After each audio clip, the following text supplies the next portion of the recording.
Tēnā koutou, tēnā koutou, tēnā tātou koutou.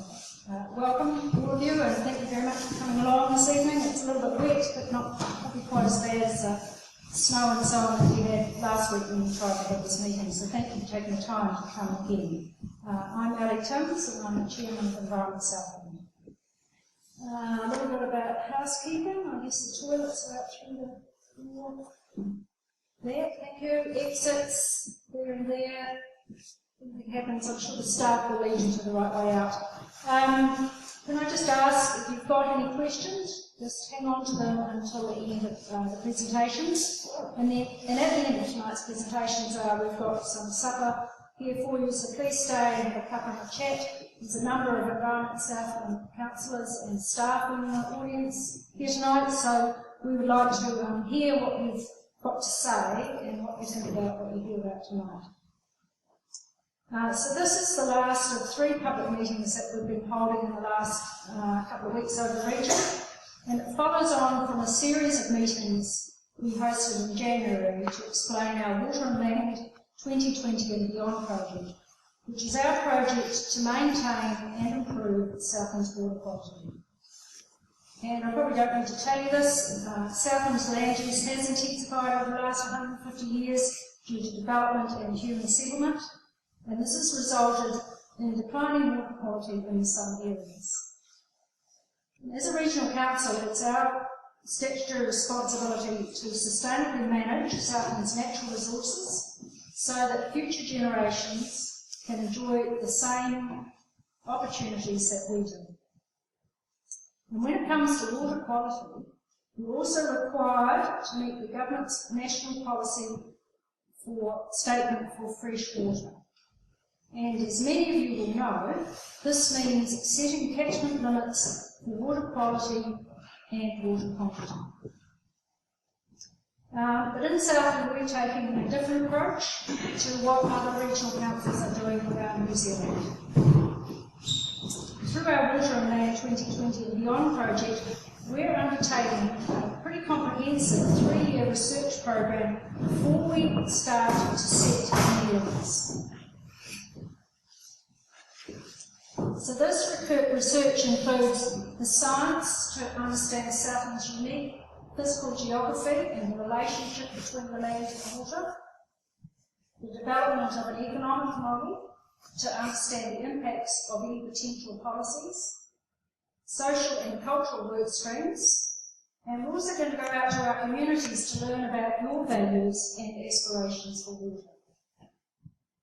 This research will inform both the community and the council's decision making. And a lot of work is already well underway.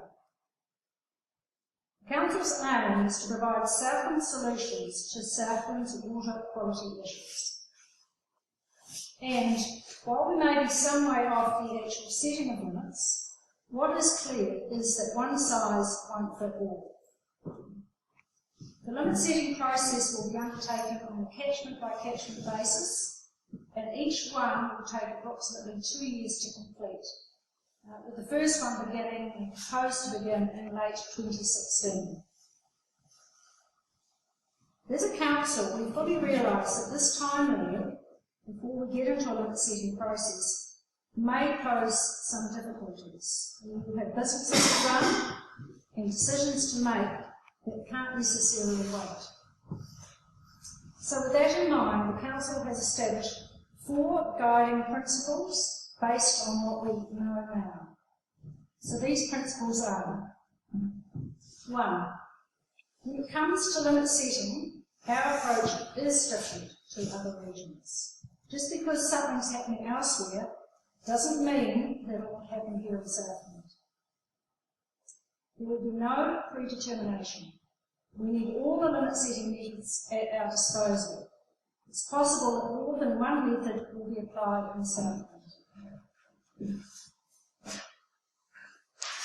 3. We are aiming to reduce high loss activities. If you have high or increasing nutrient output levels, don't assume you will be able to retain them. And 4. Implementing good management practices now will make it easier for you to meet future limits.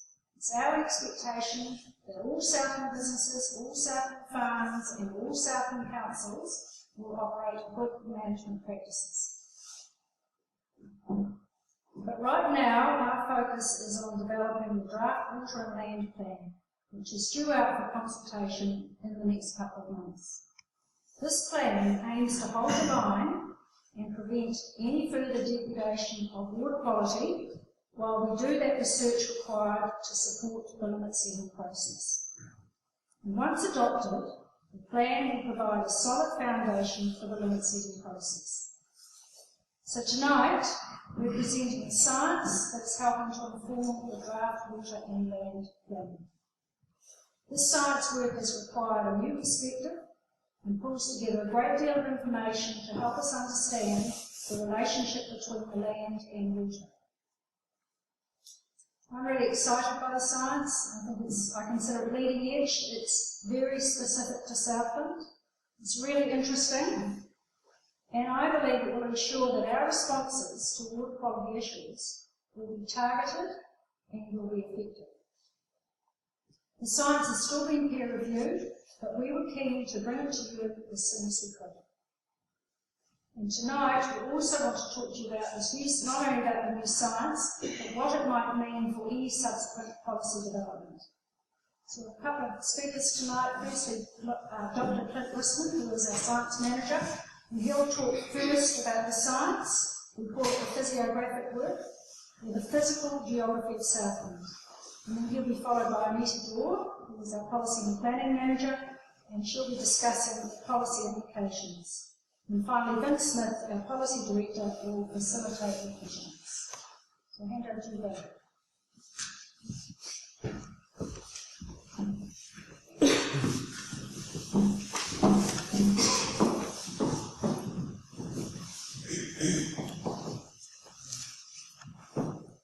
Thanks, Ali.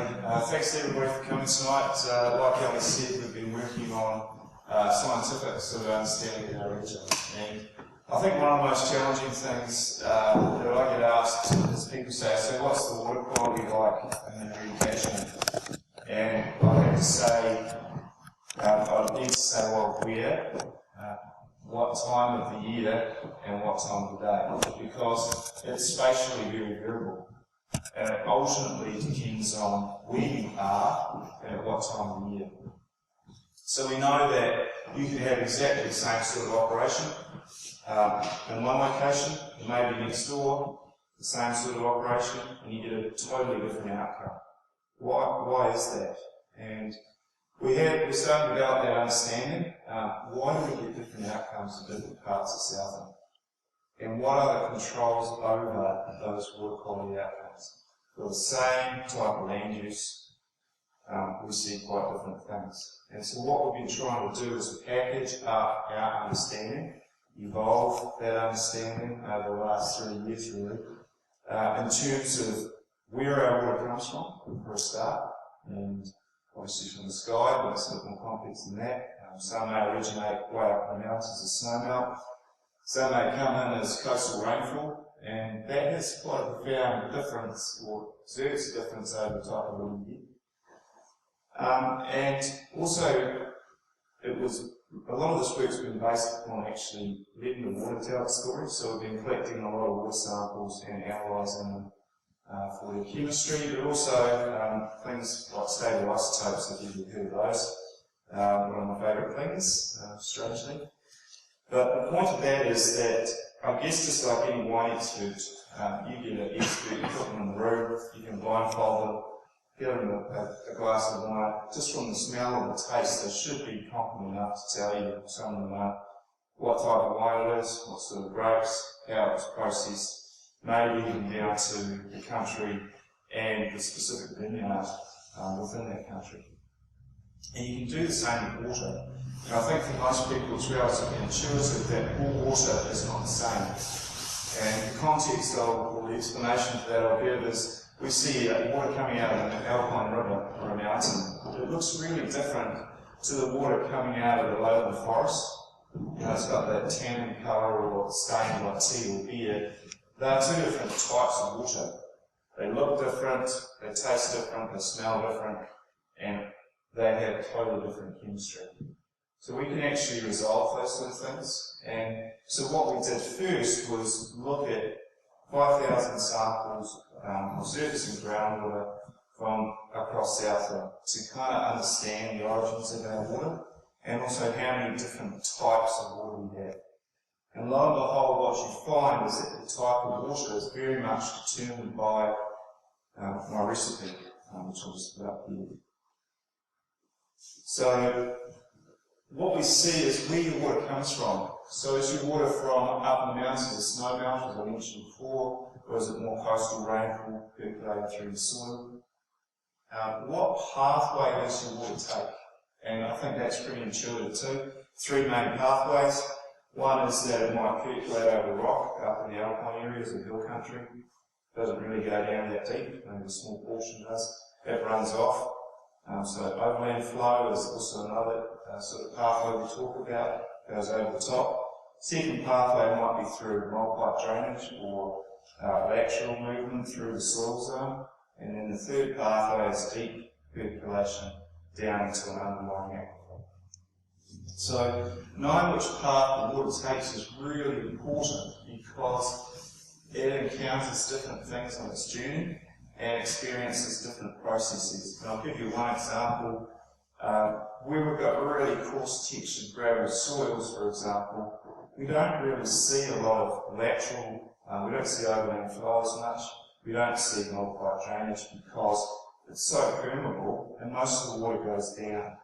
And as it percolates down, there's a lot of natural filtration processes, so your silt, your phosphorus, your sediment, and other bits and pieces are removed, but you might get nitrate popping at the bottom, as an example. Whereas in other areas where you've got roll pipe drainage and maybe a bit of slope or undulation, we tend to get a lot more of our water going laterally and a lesser portion going down. And when stuff goes laterally, there are different water quality outcomes that are associated with it. So the pathway the water takes is really important. The third thing is what influences it as it moves along that pathway. So, classic example is underneath lignite. You can have quite a high loss operation operating over lignite, and the proportion of nitrate that makes its way down into the underlying aquifer gets removed completely through the process of denitrification. And that's because lignite, like peat, like other things, has a lot of what we call organic carbon in it. Put the tea bag in hot water, pull it out, what you're drinking is organic carbon. But that organic carbon is really important for driving nitrate removal. So if we find aquifers or soils that tend to have high organic carbon contents, we tend to see high nitrate removal rates. If we see soils or aquifers that do not have high concentrations of organic carbon, we tend to see low or lower, or very low, minimal nitrate removal rates. So that natural variation is particularly pronounced in Southland. So, depending on the pathway you take, and the soil type you have, and the geology that you have, you get quite different outcomes. Now, it's quite hard to see this map, and I think it's difficult, but the concept here is really that there are 10 main physiographic units, we call them. And these are areas where we get different water quality outcomes depending on what you're doing. We also get different types of waters in these areas. And the reason is because there is a unique assemblage of soil, aquifer material or geology in each of those areas. And also the water may come from a different place. So we see very unique signatures, almost like a fingerprint. And we do all our chemistry and all our isotopes and all those sort of things. And it's kind of like forensic science or, a CSI program. It's really a fingerprint of that water. And by and large, when we look at those different areas, the different colours on the map, depending on where we are, we see different outcomes. And one of the areas that's very well known in Southland as the Waimea Plains in here. And there's an example here where people have heard about the hotspot or groundwater hotspot where the nitrate's quite high. Well, what we see here is that occurrence is controlled by a certain geological formation, and it's called the Lake Shadow Formation. Wherever we see that formation, that geology, in combination with specific soils, we tend to find elevated nitrate. So the person living either side of the Waimea stream there, doing exactly the same thing, are getting completely different outcomes. So high nitrate here, and no nitrate in the groundwater just across the stream. And the reason is that in that area there, I have heard people call it the Black Swamp, or historically the Black Swamp. And I didn't really know what that was, but when we look at the soils, they're really good at denitrifying. So they're very good at removing nitrogen, whereas the soils overlying these areas are not. And so we get a different outcome. Now, it's not to say that everything's perfect on the other side of the river. They have different issues. Maybe there's some more pipe drainage, we're not 100% sure, or maybe they have more overground flow. But the reality is that there's a very different outcome. And in fact, in that Balfour area, we've figured out that over a 35-year climate record, 80% of the water is actually getting into that aquifer and moving down during 2.5 months of the year. And there's only really one issue in that setting, it's nitrate, groundwater nitrate. It's not E. coli, it's not phosphorus, it's not ammonia, it's not sediment. And the same applies up on the inland side and other areas wherever we see this formation and wherever we see certain types of soils. So there are lots of different units here, and we'll move on to the Arete catchment. And the key thing to note here is that the yellow areas are alpine, and what we found is that, for a bit of a no-brainer, wherever you had rivers that originated in that,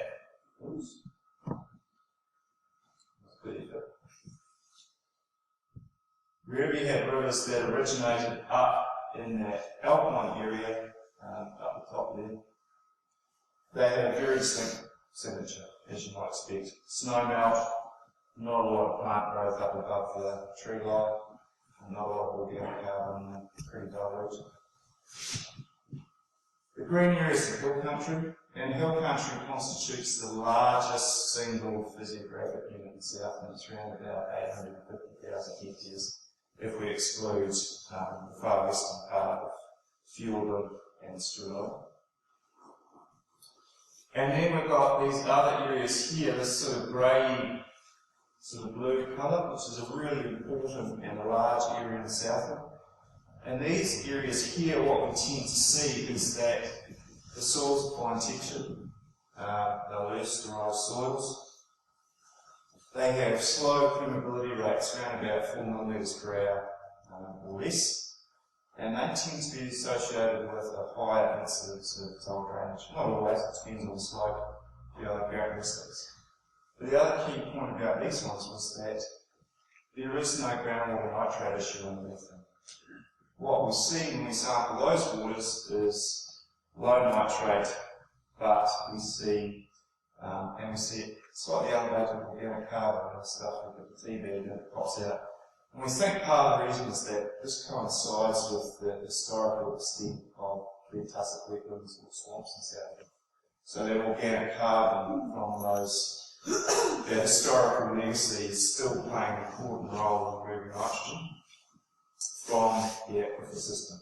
Those soils also denitrify, more so than these brown coloured soils down here, which don't or are less capable of denitrifying and removing nitrogen. But what you tend to find in these areas is no groundwater nitrate issue at all, no groundwater phosphorus issue, no E. coli issue, but what we are seeing is very much short-term, event-driven, like a big rainfall event, losses from the soil zone. And this is where the Wildstown demo farm falls within this area here, which Lincoln and Ravenstown are working on. And what we see particularly in that farm is that over the 3-year trial they've had, I think in the first year they saw 3 rainfall events and they lost 90% of the budget for that platform, the nitrate, in 3 rainfall events. Now, if you sum the total amount of time that drainage was occurring, it was around about a day. 1 day out of the year that nitrate was flushed from the soil zone, mainly through multi drainage, into the Tonga-Karaukau River. And at that point, nitrate concentrations went up to 12.9 milligrams per litre, which is quite high. It just shows that for those fine textured soils, it's those really short-term events that flush things out. So by and large in those areas, water quality looks good most of the year, with the exception of a number of events. And it's those events which actually unfortunately carry parcels of stuff eventually down to our estuaries and or to lakes or whatever it is. So during the summer or during a period of low flow, water quality looks fine. Then you might get occasional events where you flush stuff out of the soil zone. Come spring, any subsequent flushing of the soil zone doesn't yield a lot because it's all been removed. But that cycle seems to be happening over and over. This purple area is the area which I refer to as being lignite. Underneath there is all that sort of low-grade coal. Any nitrate that gets into the air is removed really strongly. Right? There is nothing in that area there. So this just gives you a sense of some of the variation. I'll just give you one more example. It's hard to see, but these blue, this sort of aqua blue line which follows the Regi River down. This is called our riverine unit, and whenever we look at the water in there, that water has a high altitude fingerprint. It's come from way up in the mountains, as you might expect, and you can actually track a particle of that water all the way down to the sea. But as that water moves down, it's receiving inputs from different landforms or physiographic units within the system. But what happens there is there's so much water coming from the mountains that it dilutes a lot of contaminants. So we don't find elevated nitrogen in these areas, these blue areas.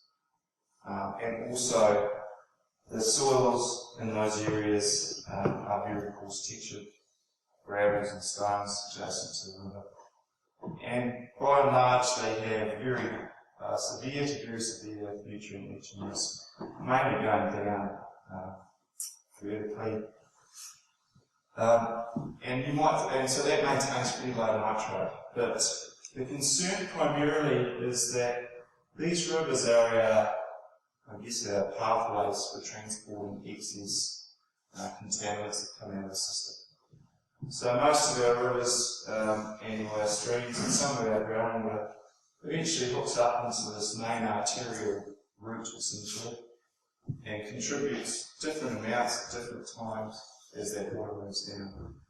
And so it's the actual, these are really good, these main stem rivers as our sort of canary in the cage, our main indicator of what water quality is doing in the south. And it's these main stem rivers, particularly in the lower reaches down here, which are showing some of the strongest trends of decline that Albert talked about earlier. So that's one of the key issues that we're facing.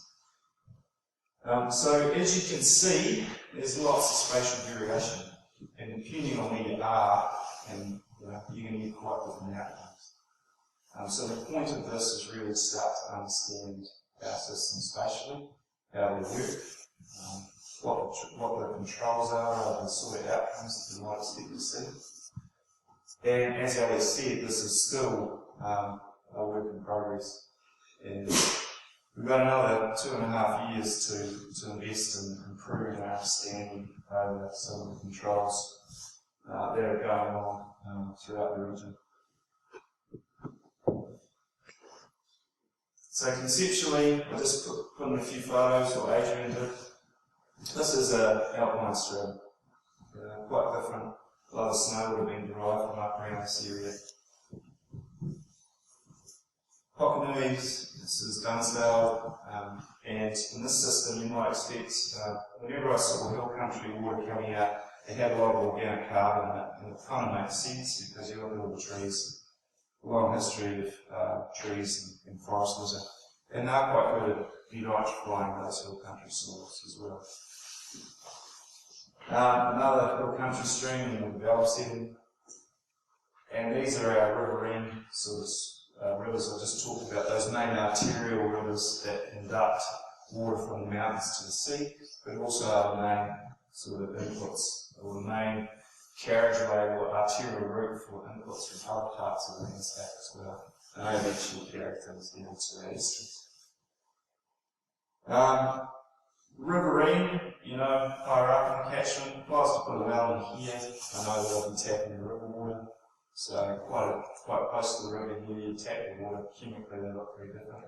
Up here, if you had a water table slightly higher, you might tap a little bit of water that's slightly different, probably mainly from rainfall, but if you went down deeper, you'd probably pick up the river again. So the relationships between the rivers are pretty key.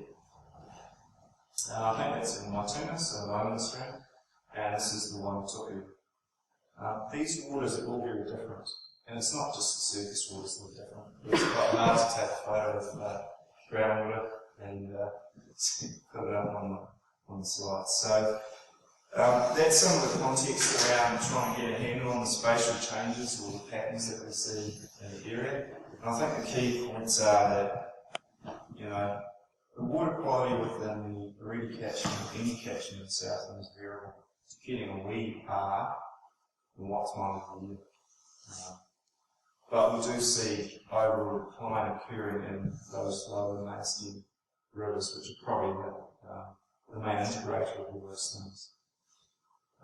No one person is, you know, they have the same operation, but they're getting different outcomes. And it relates primarily to the particular assemblage of soils or geology. Thank you. Sorry, I'm not trying to make you sit on those hard seats any longer than you need to.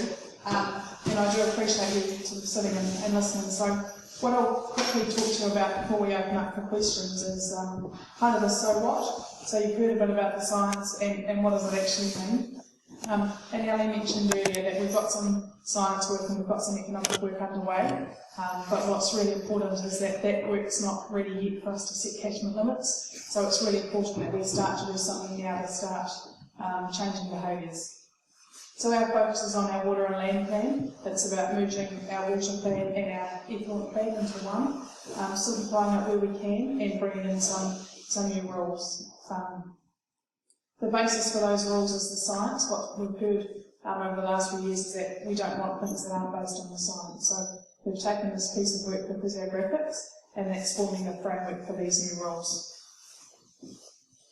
There's a couple of main things that the new plan is going to do. So the first is that it's going to build on some things that you may have heard we've been talking about for the last few years, and they're called our focus activities. So we've been out and about talking to the community about things like hill and high country development, nutrient management, some of those sorts of things. And basically they're the activities that we know that where we can make improvements in water quality, things that we know that we can do on the ground that will actually have an effect.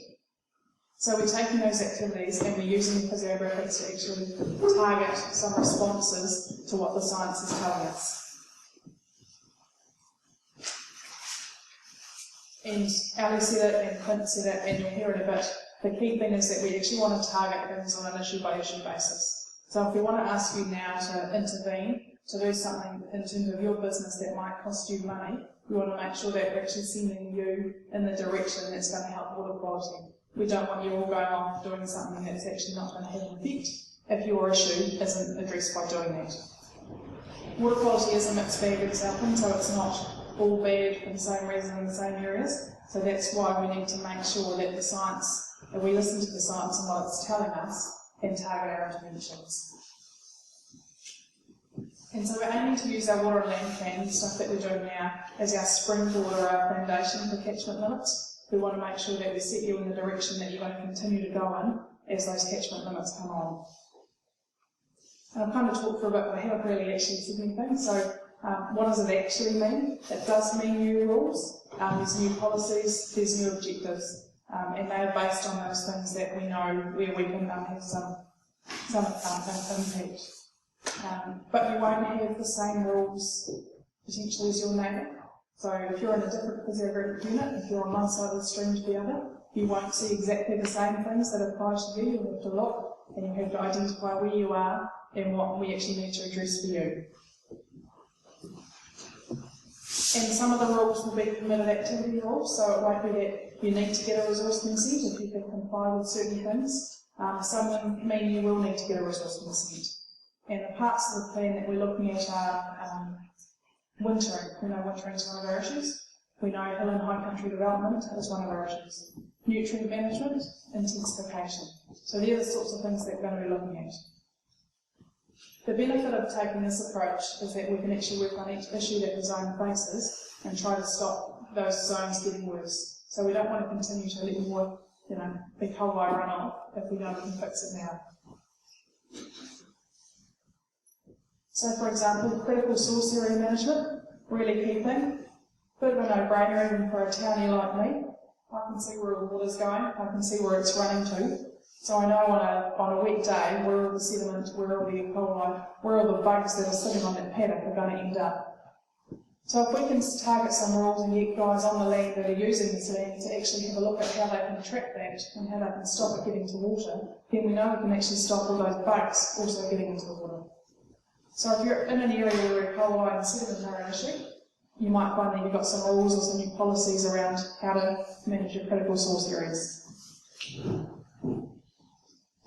And if you're in lowland Southland, we can tell you now at Polo is that our biggest issue in lowland Southland. So one of the things that we want to do is we want to start encouraging you by putting rules in to get stock out of water. So the government have said that they want to do it as well, but we want to do it anyway. So lowland Southland, getting stock out of waterways is one of our priorities. And the stuff that we're talking about is the stuff that lots of you already know, lots of you may be doing, other regions around the country are doing, so it's not really rocket science, it's not out of the box, it's just the stuff that we know that we need to start doing now.